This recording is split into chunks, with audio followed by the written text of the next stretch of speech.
Greetings and salutations, friend. I am Jeremy Tank, and if you are watching this, I am your brand guy. What does that mean?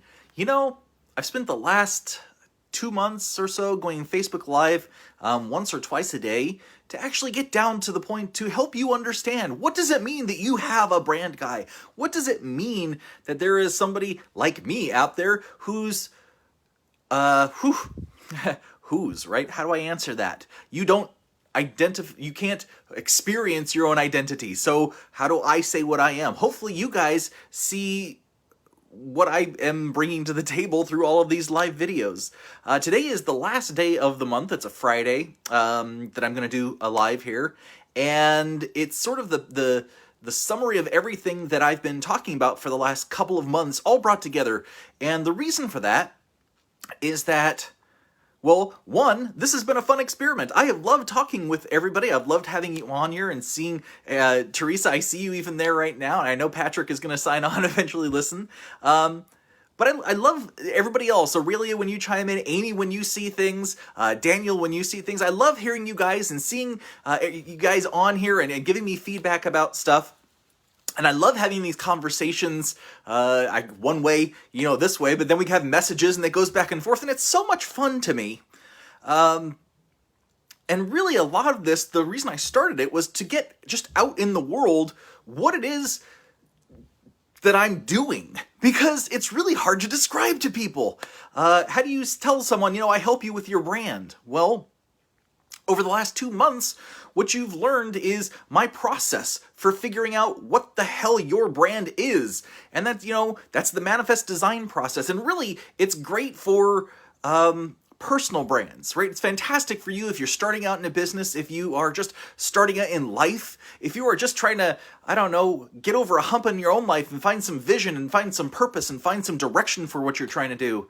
Because manifest design is all about finding your direction, your path, your truth in life, something that makes you excited to be part of it. We used to call that purpose, and all of a sudden I see purpose as like a corporate PC term. You got to have purpose to move forward. You got to have a mission statement, and that's bullshit, because what you got to have is a drive inside yourself about something that makes you want to get up in the morning and keep moving forward. And I think, really, manifest design, that's what it is. It's figuring out your vision and your goals and the people you want to work with and the people you want to talk to and spend time with and help, and all of your strengths, your superhero powers, that's how I like to call it. What's your superhero power? Because this is the stuff that moves you into helping others. And when people are helped, when people receive what you have as your gift, because that's what it is, really, honestly and truly, it is your gift to the world. Your talent, your gift, your genius, your creativity.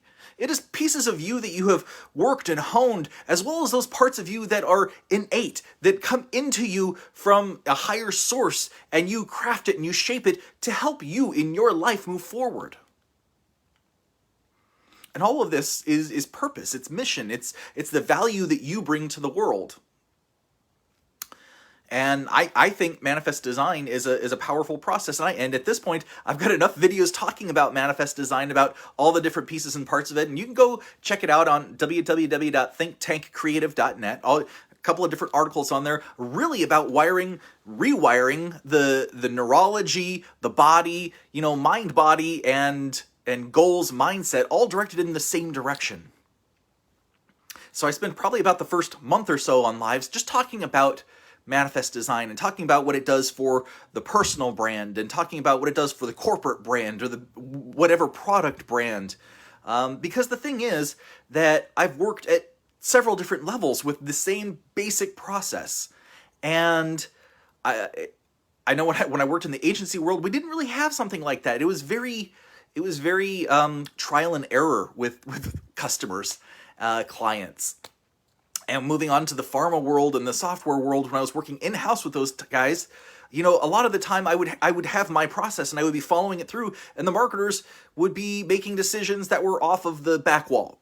And that's part of the reason that I love marketers, and I have a challenge with some of the ideas that they have, because they understand trends. Marketers understand trends, they understand concepts, they understand KPIs, which are all important things if you hire a marketer to really spend your money and try to track where it goes. And I've had a ton of experience at this point that I love marketers for their piece of the puzzle. But you know what they are not good at? Marketers are not great at figuring out emotion, value. You know, there's a certain piece of that they are really good at, and that is the value of the dollar. The value of you is priceless. The value of your genius is priceless. The value of everything you bring to the table, your uniqueness, everything that makes you different from every single person on earth is priceless. And that is your strength. That is something nobody else can claim and nobody else can duplicate from here till eternity, right? I don't care if there was somebody who was exactly like you 300 years ago. The planets were not in the same space in the sky. The seasons were all different. The leaves were all different. The planet was different in general. Like, we can never go back to something that was. We can just keep moving forward. I know that sounds really random to you, but it actually makes a lot of sense to me that everything, no matter how common, no matter how cyclical, no matter how repetitive it feels to us, is very different on a moment-to-moment basis. Because the energy of you, me, the universe, and everything is different. You know, when you consider that even though seasons and years keep going and it feels like our world is kind of the same, it changes. We're in a different spot in the sky, which is in a different spot in the galaxy, which is in a different spot in the universe. Things keep moving. And every time it moves, you are in a different quantum zone of measurement. Remember, we talk about quantum field where everything is possible? Well, in that everything is possible, there are quadrants, right? And wherever you are is not where this whole thing, Earth thing, used to be 10,000 years ago. They actually said, going around the central galaxy, the main black hole that holds not just our solar system, but thousands of other solar systems together in this spiral, that the last time that our solar system was in this spot of that spiral was when the dinosaurs roamed the Earth. So think about that for just a minute. The last time we had this sort of hidden kinetic potential energy around us, surrounding us, penetrating us, drenching us in this ocean of opportunity. Energy is opportunity. The dinosaurs roamed the Earth millions and millions and millions of years ago. Now, does that mean we're on a cycle where, something like that could happen again? Possibly. I mean, honestly, you can think anything can happen, right? Who knows? But the truth is that the last time that our planet was in that same spot in the galaxy, our solar system, our planet, everything with this in the galaxy, when we take Big Bang into consideration, all of that stuff started here and then blew outwards. So we're even pursuing a different path in the universe. We're in a different place entirely. Every single day, you are a different vibration of energy. You are a different conglomeration of symphony of energy making you you. And it's never duplicated. Just as we are moving through the planet, through the solar system, through the galaxy, through the spiral, through the cluster, through the universe, all these different, gets bigger and bigger and bigger and crazier. What that means is that the energy that you are connecting with, that you can't even see, you can't even touch, you can't taste it. It's different than it was yesterday, the day before, 100 years ago, 10,000 years ago, 10 million years ago. Billions, trillions, how big do you want to get? We are proceeding on this path that is eternally different in every next moment. I got to digress a little bit because I got off track, and that happens with me. When I get passionate, when I get excited about things like how your energy affects things around you and how the things around you energy affects you, I get passionate about that. This is what is part of who I am. And that's the reason that I took the whole second month or so going Facebook Live to really talk about my view of the universe, my understanding of the universe, my understanding of the energy that is you, the uniqueness that is you, the uniqueness and creativity and imagination that you bring to whatever it is you're working on. Whether that's your business, yourself, your products, just your perspective, your friendships, your life. A brand is just an idea. Any idea. It can be literally anything. And it's how people respond to that idea. Thousands of years ago, the Greeks had the idea, which is a fairly common idea at the time, that dozens of unseen beings created the world and continued to shape it. The Titans pretty much were the natural elements of nature that created the core structure of the planet. And from the king titan Kronos, Zeus was born. Pop right out of his forehead. Go fig. Depending on the stories. And Zeus, who liked to get laid, pretty much made sure all the other gods appeared, came about, happened. Horny little devil that he was. And the Romans weren't that far from the Greeks. So, of course, they're going to go, yeah, there's some good ideas. Yeah, sure. And, it helps that Alexander the Great conquered a huge part of the known world at that time, unified people with language, really created a core culture that spread. And that source of culture really aided the Romans because they copied it. They said, okay, everybody is going to be forced to basically think the same thing, believe the same thing, speak the same way, and it binds everyone together. Persians, same thing. When the Ottoman Empire took over, they spread and they educated. This is the thing, that they educated people. Here's how we want you to be. Here's how you are part of our society. All of them polytheistic. And then somebody had an idea that said, I think there's one God. Cool idea. It's like bargain shopping for gods. All of the benefits of all of them, but you only got to deal with one. It's just an idea. Ideas are powerful things. Ideas transform the world. An idea that connects with other people and creates community becomes a brand. It becomes a belief, really. And that belief is in something. It doesn't have to be good or bad. It's just something. And the thing is that we as a people, as a culture, want to believe in something. We need to believe in something. And a lot of our modern society, a lot of the way that we live today, is based around the belief of, I need to look and feel a certain way. A lot of branding today, as people look at it and understand it, comprehend it, embrace it, and practice it, is really heavily based in capitalism. And that's okay, because that's our society, right?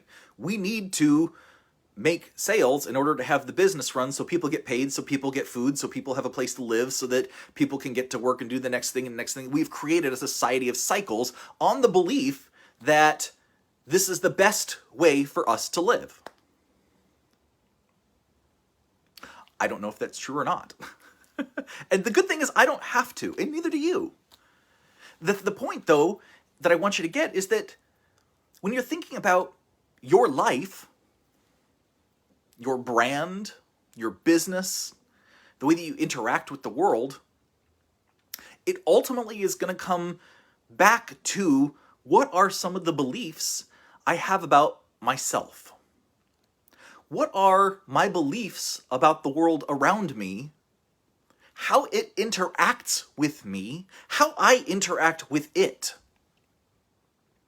Where do I believe that I'm going? How am I going to get there? Am I happy? Can I be happy? Can I feel happy? And these are all really personal things. And these are a lot of the things that people who are trying to get raises, promotions, start a side gig, start a new business, launch an idea of any kind. These are things that everybody has to grapple with at some point. Because if you don't feel like you're worthy, if you're good enough to get a promotion, you're never going to do it. And you're going to get stuck. And you're going to feel stuck. And that sucks. Because feeling stuck sucks. And what happens, and maybe you've experienced this, what happens is that when you feel stuck, you go down that little downward spiral of the inside voices in your head, which are not yours. These are responses based on things you learned from childhood, before the age of 10, before the age of 7, sometimes even before you were born. Beliefs and feelings that get stuck inside you, inside your tissues, inside your energy, inside your cells. And they tell you don't bother. If your parents were neglectful, or you're divorced early, turns out you have a high potential of feeling like you're not enough. Because when you were younger, no matter what happened, your parents weren't there. And the job of the parent to the child whose perspective is, I'm here, I made it through you and into the world, you need to love me and support me and pay attention to me. When they don't receive that, there's an automatic belief that happens in that brain, that very young brain, that sad little brain that says, I'm not enough. When a parent leaves the family early in the child's life, that child forever has that thought of, am I ever going to be enough to a man, to a woman? And when they enter real relationships, it's a challenge because you're constantly trying to prove that I'm enough, that you're enough, that any of us are enough. It changes relationships when you start to think about these things. And until the point that you realize it and start to overcome and move through them, feel it, heal it, release it. Until you start to move through these things, it's an internal poison, slowing you down, holding you back, not letting you live the life that you want to live, and you struggle to find happiness. You struggle because you feel like in every single moment you need to prove yourself to someone for some reason.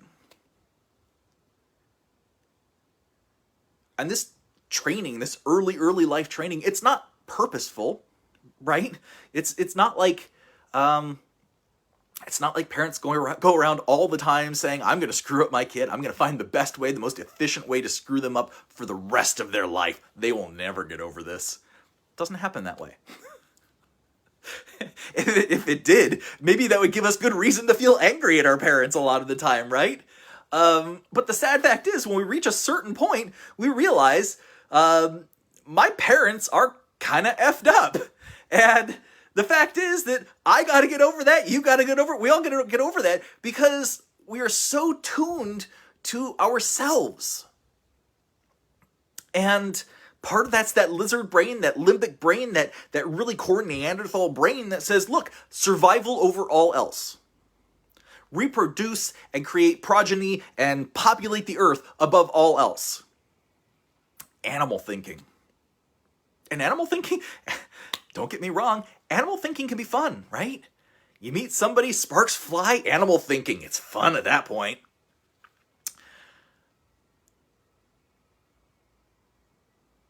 But there's a lot that we have to grapple with when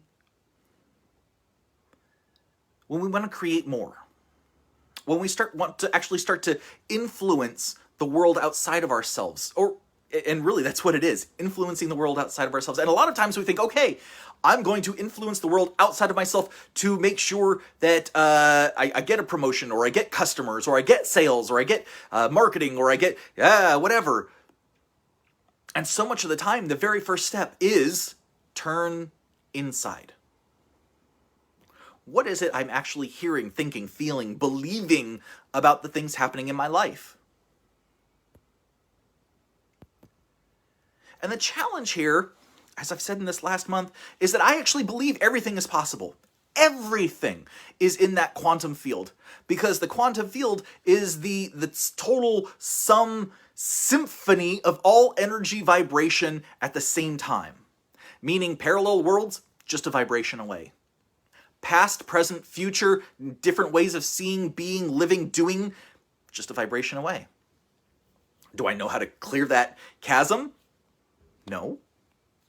That's not my job, so that's okay.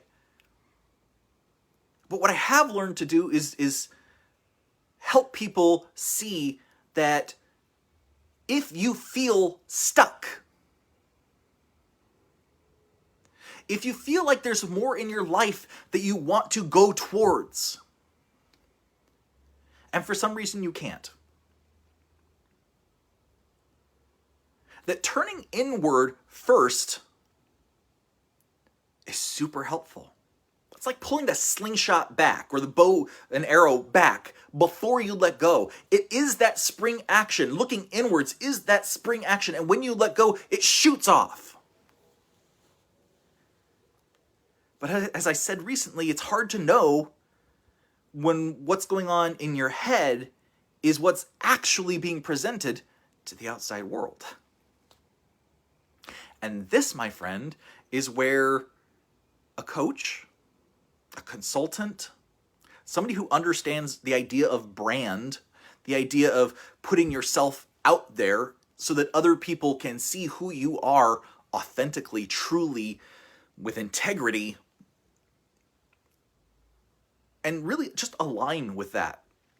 Because you don't need people in your life that aren't aligned with you. You don't need people in your life that are going to doubt you. You don't need people in your life that are going to tell you bad things, that are going to judge you, critique you, influence you into their way of doing things, which, by the way, is a trauma behavior.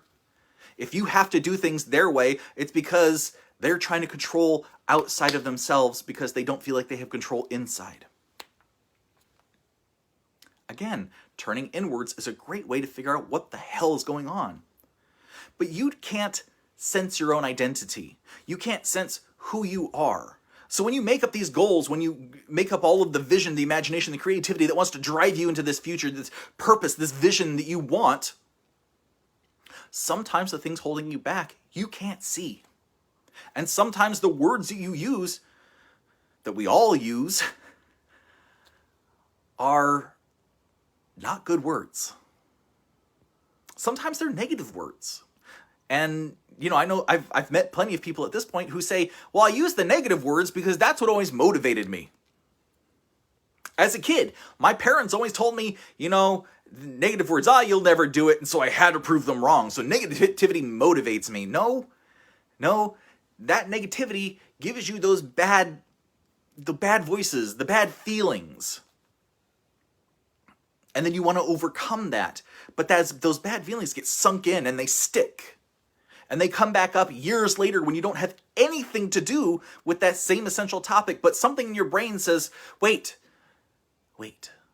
I have felt something like this before. Let me think about that. And that memory pops right back. Someone telling you you're not worth it. You're not enough. You're awful. And then maybe this time you don't push hard enough. Maybe you push, but you just don't have the energy to fight it because inside your fire is dying. And that hurts. Because the world needs you. The world needs your genius. The world needs your ideas. I don't know if you've noticed right now, but outside and around the world, it sucks. We need people with creativity. We need people with ideas. We need people to step up and do something, with their lives. Somebody just to connect others with good ideas.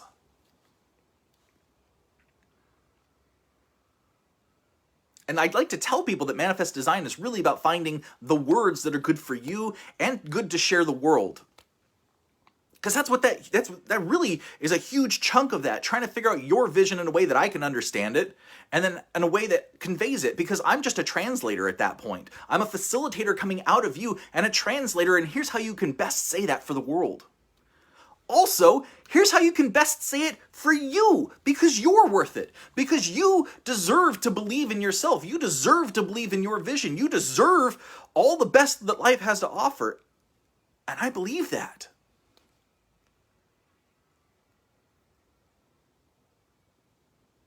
And honing this idea of your brand, to me, is very much combined, encircled, entwined, enveloped in the idea of the quantum possibility of everything.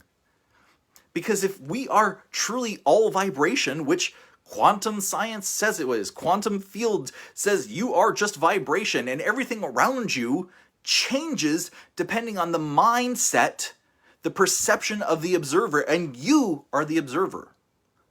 You are the observer because you experience your life, because you experience every single day, every single minute, every single second, and every single moment, which is those spaces in between seconds that break it down.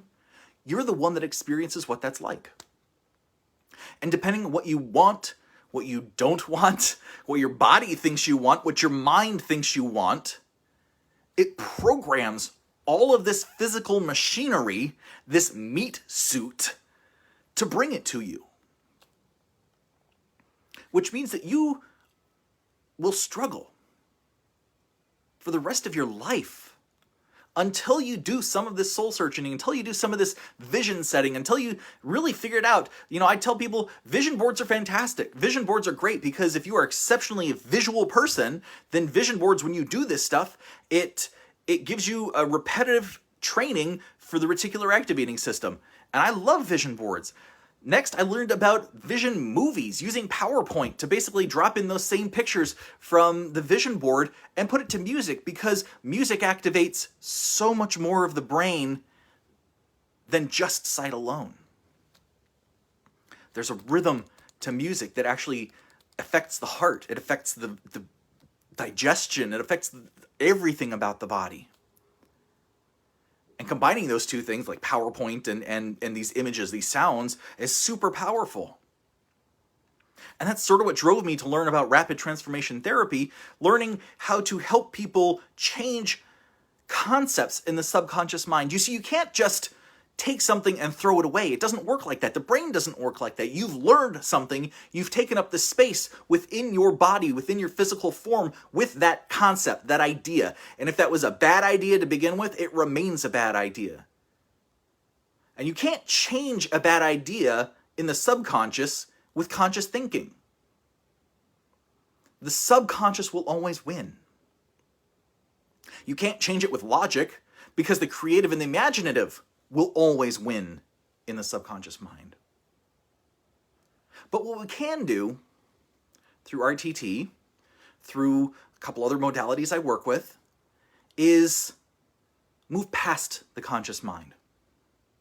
Just relax down into who you are, knowing that you are accepted, knowing that you are perfect and wonderful because you came into this body that way. So many behaviors that we look on and we're like, oh, those are despicable behaviors. They are taught behaviors. They are part of growing up in this weird, wacky, wild, crazy, freaky world that we're in.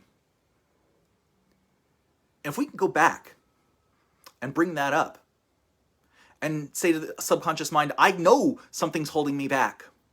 I know that it's a trouble. I don't want it anymore. What we can do is open that idea up and look at it with curiosity. It's not painful unless you engage it and you make it painful. We can just observe it. A little idea, a sparkling gold star, right? It's just an idea, and that idea can work for you and it can work against you. And what we do is we open it up so that it doesn't work against you. And we give you powerful, strong, positive words, positive motivation to have this star spinning brighter and stronger inside of you, inspiring you and driving you forward to your vision, your life, your goals. And then we gently wrap it again in the subconscious and we let it go to work for you. And that's how the subconscious actually works within my process. That's how it actually unifies everything you're doing, everything you're dreaming about, all your vision, all your hopes, all your dreams, all of these things together so that you can actually accomplish what you want. And I have a strong belief that when you do this, it changes you on a physical level, on a cellular level, on an atomic molecular level, so that you vibrate differently. The energy in you is different. You're not stuck behind a desk going blah, blah, blah, blah, blah. When is it 4 o'clock? I'm leaving early today. It's none of that. It's I can't wait to get to my next something. I can't wait to participate with my friends, my family, my colleagues, everything that makes life worth living. That's a pretty powerful thing.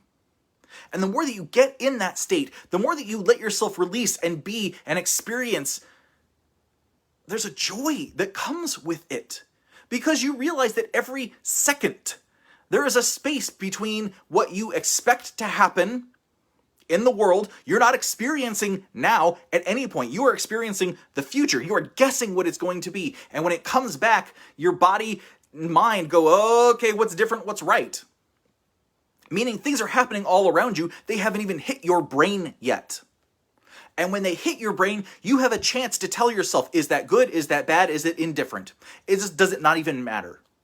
Because that's how our biology is formed. It is a powerful mechanism coming from a consciousness driven through biology so that you experience what you want to experience. And part of the strength of this and part of what I'm still learning in my own journey here is how to take it the step above that. How to take it from physical and subconscious, which RTT is very much working with the subconscious, into that quantum being, into that quantum consciousness, the quantum field, where everything is still you, just more.